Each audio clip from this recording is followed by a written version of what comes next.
खरगोन के कसरावद में सचिन यादव ने बाढ़ पीड़ितों और किसानों के साथ पैदल मार्च निकाला और राज्यपाल के नाम ज्ञापन सौंपा। खरगोन जिले के विधानसभा क्षेत्र कसरावद के बाढ़ पीड़ितों और किसानों ने शुक्रवार को दोपहर में मध्य प्रदेश के कृषि मंत्री रहे विधायक सचिन यादव के नेतृत्व में सड़क पर उतरकर अपने जीवन यापन के लिए राज्यपाल मंगूभाई पटेल से सहायता और मुआवजा राशि देने की गुहार लगाई है। बाढ़ पीड़ितों और अन्नदाताओं ने विश्वास जिनिंग परिसर से एसडीएम कार्यालय तक राज्य की भाजपा सरकार के खिलाफ नारेबाजी और प्रदर्शन कर पैदल मार्च किया। कृषि मंत्री रहे विधायक सचिन यादव ने बाढ़ पीड़ितों और किसानों की मांगों को लेकर एक ज्ञापन एसडीएम अग्रिम कुमार को राज्यपाल के नाम सौंपा। फसलों की बर्बादी और कर्ज के बोझ तले दबे खंडवा जिले के गोराड़िया गांव के एक आदिवासी किसान पंडरी बंशी भील द्वारा कल गुरुवार को पेड़ पर लटककर फांसी लगाकर आत्महत्या करने पर सचिन यादव ने दुख व्यक्त करते हुए पीड़ित परिवार को 10 लाख रुपए की सहायता राशि तत्काल देने की मांग को लेकर भी मुख्यमंत्री और राज्यपाल के नाम से अलग से ज्ञापन सौंपा है। सचिन यादव ने आरोप लगाया कि मध्य प्रदेश में निमाड़ अंचल सहित विधानसभा क्षेत्र कसरावद में भारी बारिश और बाढ़ से तबाह हुए गरीबों और किसानों को शासन प्रशासन की ओर से अभी तक किसी भी प्रकार की सहायता राशि अथवा मुआवजा नहीं मिला है। गरीबों और अन्नदाताओं को अपना जीवन यापन करने में भारी मुश्किलों का सामना करना पड़ रहा है। उम्मीद के बाद भी सरकारी मदद नहीं मिलने से पीड़ितों में भारी जन आक्रोश है। उन्होंने आगे बताया कि फसलों की बर्बादी पर शासन प्रशासन ध्यान नहीं दे रहा है। इसी से दुखी होकर कर्ज में डूबे गोराड़िया के आदिवासी किसान पंडरी बंशी भील ने कल पेड़ पर लटककर फांसी लगाकर आत्महत्या कर ली। सचिन यादव ने पीड़ित किसान के बेटे को नौकरी देने और उसका सारा कर्जा माफ करने की भी मांग की है। उन्होंने मृतक किसान की बर्बाद फसलों का सर्वे कराकर 100% मुआवजा देने की मांग करते हुए उसकी तीनों बेटियों की शादी मुख्यमंत्री कन्यादान योजना में कराने की मांग की है। साथ ही उसके क्षतिग्रस्त मकान की मरम्मत हेतु भी मुख्यमंत्री और राज्यपाल को लिखा है। विधायक सचिन यादव ने राज्यपाल और मुख्यमंत्री से मांग की है कि किसानों की फसलों का सर्वे कराकर उन्हें तत्काल 100% मुआवजा दिया जाए। तब तक के लिए प्रत्येक प्रभावित परिवार को अपने भरण पोषण के लिए रोजमर्रा की सामग्री की खरीदी के लिए 50-50 हजार रुपए की सहायता राशि दी जाए। बाढ़ में बह गए ग्रामीणों के परिजनों को सहायता राशि दी जाए। बह गए पशुधन का मुआवजा दिया जाए। शेष पशुधन के पशु आहार की व्यवस्था की जाए। पीड़ितों को स्वच्छ पेयजल उपलब्ध कराया जाए। वर्षा जनित बीमारियों की रोकथाम की जाए और पीड़ितों का समुचित उपचार किया जाए। बिजली की सुविधा बहाल की जाए। किसानों के बह गए कृषि उपकरणों का मुआवजा दिया जाए। क्षतिग्रस्त सड़कें, पुल पुलियाओं, शाला भवनों और अन्य सरकारी भवनों की मरम्मत की जाए। विद्यार्थियों को शिक्षण सामग्री उपलब्ध कराई जाए। भारी बारिश के बाद नर्मदा की बाढ़ से कसरावद विधानसभा क्षेत्र की तटीय बस्तियों में सर्वाधिक नुकसानी हुई है। इन्हें बैकवाटर की नीति के अनुसार लाभ, राहत और पैकेज दिया जाए। प्रभावितों का पुनर्वास कर उन्हें राहत शिविरों में रखा जाए और उनके भोजन पानी की व्यवस्था की जाए। नर्मदा नदी के किनारे के गाँव की बस्तियों के रहवासियों को शासकीय भूमि पर प्लॉट आवंटित कर बसाया जाए। यहाँ पर समुचित मूलभूत सुविधाएं उपलब्ध कराई जाए। महेश्वर जल विद्युत परियोजना के डूब प्रभावित गांवों के लोगों को भी उचित मुआवजे, पुनर्वास और विकास की मांग अभी तक अनसुनी है। इनकी मांगों का भी निराकरण कर डूब प्रभावितों को मुख्य धारा में शामिल किया जाए। इस मौके पर कसरावद में सचिन यादव ने कहा, मध्य प्रदेश में भाजपा के मुख्यमंत्री शिवराज सिंह चौहान की सरकार ने किसानों और गरीबों की अनदेखी कर रखी है।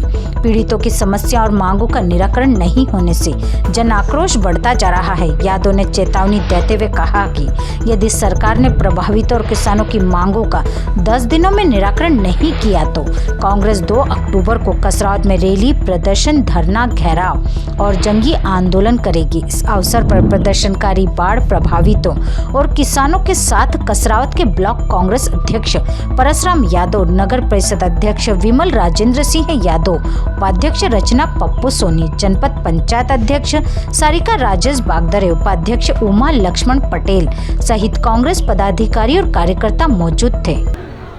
शासन निर्मित जो आपदा आई थी, शासन निर्मित इसलिए मैं कह रहा हूं क्योंकि ये जो त्रासदी आज हमारे लोगों के ऊपर आई है, ये पूर्ण रूप से शासन और प्रशासन की जो गैर जिम्मेदाराना रवैया था, उस गैर जिम्मेदाराना रवैये के कारण आज लाखों घर बर्बाद हो गए, लोग घर से बेघर हो गए हैं, बड़े पैमाने पर जान माल का नुकसान हुआ है, बड़े पैमाने पर पशुधन का नुकसान हुआ है और कई लोगों का जीवन पूर्ण रूप से बर्बाद हो चुका है। 15 तारीख को वर्षा हुई, उस वर्षा के बाद जो स्थिति निर्मित हुई, एक इतना लंबा समय बीत जाने के बाद भी जो बाढ़ प्रभावित लोग हैं, उन बाढ़ प्रभावित लोगों के बीच में शासन नहीं पहुंच पा रहा है। उनको 2 वक्त के भोजन की व्यवस्था हो, उनको तत्काल प्रभाव से 50-50 हज़ार रुपये नगद राशि जो प्रभावित लोग हैं उनको देने की बात हो, गांव में शुद्ध पेयजल की व्यवस्था स्थापित करने के काम हो, बिजली की व्यवस्था स्थापित करने के काम हो, जो मृत पशुधन है उन पशुधनों को व्यवस्थित वहाँ से निकालने के लिए की बात हो, ये तमाम बिंदु और साथ ही साथ जो सरदार सरोवर बांध से जो प्रभावित जो गांव हैं जिनको शासन ने उस सर्वे की सूची से बाहर कर दिया गया, हमारे महेश्वर बांध से जो प्रभावित गांव हैं उनके विस्थापन को लेकर के, उनके पुनर्वास को लेकर के, ये सारी तमाम मांगे हमने आज ज्ञापन के माध्यम से हमने आज शासन को, एसडीएम महोदय को हमने महामहिम राज्यपाल के नाम से ज्ञापन सौंपा है और आज हमने चेतावनी दी है कि अगर ये शासन नहीं जागा और हमने जो मांगे हमने दी हैं, अगर वो मांगे नहीं मानी गई तो अगले 10 दिन के अंदर हम दोबारा एक व्यापक और एक बड़ा आंदोलन करने का काम करेंगे और सरकार को जो है खड़ा कर सरकार की ईंट से बजाने का काम हम सभी साथी मिलकर करेंगे। आज इतना लंबा समय बीत गया है, लेकिन आज दिनांक तक हमारे किसानों की जो फसलें बर्बाद हुई हैं, उन बर्बाद फसलों का सर्वे करने के लिए दल तक गठित नहीं हो पाया है। पिछले 23 दिनों से हमारे पटवारी साथी आंदोलन पे बैठे हुए हैं, लेकिन उन आंदोलन करने वाले जो पटवारी हैं उन तक शासन का कोई नुमाइंदा तक नहीं पहुंच पाया है। तो ये तमाम विसंगतियां हैं, तमाम जो दिक्कतें हैं, तमाम जो परेशानियां हैं, वो हमने आज अपने ज्ञापन के माध्यम से हमने शासन को भेजी है। और साथ ही साथ जो ये शासन निर्मित और प्राकृतिक निर्मित, शासन निर्मित और सरकार निर्मित जो आपदा है, इस आपदा के लिए जो जिम्मेदार लोग हैं उसको भी ऊपर भी जो है कार्रवाई हो, ऐसी भी हम लोग मांग हम लोग कर रहे हैं। कमल पटेल कृषि मंत्री जो है, उनका कहना है कि हमें पटवारी की ज़रूरत नहीं, हम ड्रोन से सर्वे करा लेंगे, क्या कहना है? देखिए, ये सरकार का तानाशाही जो रवैया है, ये जो बोल हैं, ये जो शब्द हैं, ये उनकी तानाशाही प्रवृत्ति को दर्शाता है और यही कारण है कि आज जो जनता है वो जनता जो है दुखी हो रही है, जनता परेशान हो रही, जनता त्रस्त है और ऐसे समय पे, संकट के समय में भी सरकार जो है उन तक नहीं पहुंच पा रही है। संकट में सहयोग करना था क्या? देखिए, मैं अभी पिछले दिनों हम पटवारी साथियों के बीच में पहुंचा था और उन्होंने मुझे अपनी मंशा जाहिर की कि हम लोग इस संकट के समय में, इस दुख के समय में हम किसानों के बीच में जाना चाहते हैं। हमारा जो जिम्मेदारी, हमारा जो कर्तव्य है, उस कर्तव्य को हम निभाना चाहते हैं।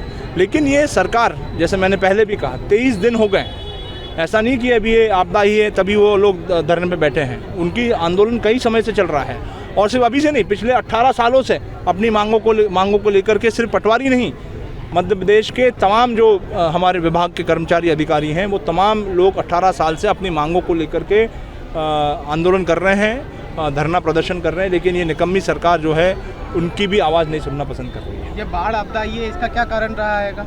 देखिए, जिस प्रकार से मुख्य रूप से